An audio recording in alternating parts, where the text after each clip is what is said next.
If you guys seen, I just cutted the other video, and now I'm just coming back to this video because I cutted the other one. Because I don't even know why, because they thought something wrong happened, but I'm so sorry if you guys are mad. But this one is part 2 of it, okay? The other one, and now we're just continuing the video. Until the tower was taller than all the other buildings around it. Even though God loves it when we use our creativity to make things, He doesn't like it when we try to take the credit or glory that belongs to God.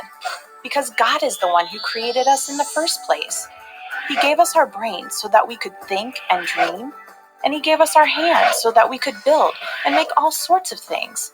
So really, we can't do anything on our own.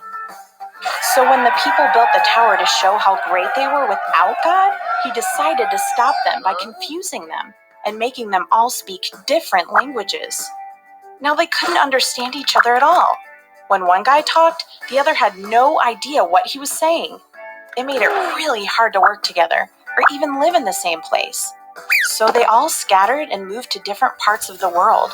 They called the place where God confused them Babel.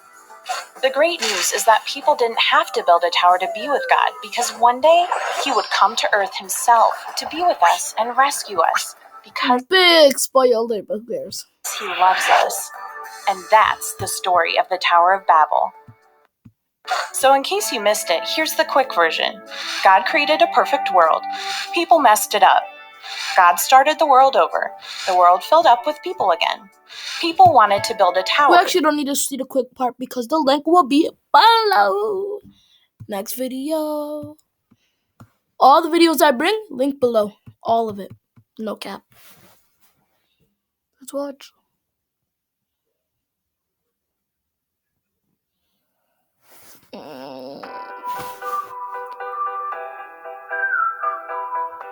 So here's where we are in the story.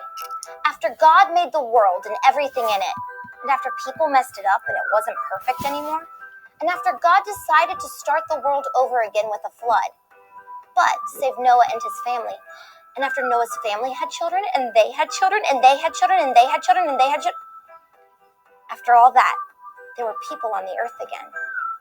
Lots of people, and they all spoke the same language. Can you imagine that? Everybody could talk to everybody else without any problem. So they did, and they had lots of ideas. One day they said, hey, instead of using stones, let's make ourselves some bricks to build with. And they did. Then they said, hey, let's make a city and a tower so tall that it reaches to the sky. Because then we'll be famous and known. Everybody will look up to us and want to be like us. And won't that be awesome? So they started building brick by brick, and the tower got taller. And they built ladders, and the tower got taller. And they built stairs, and the tower got taller. And they said, well, look at us. We really are something, aren't we? They were pretty happy with themselves.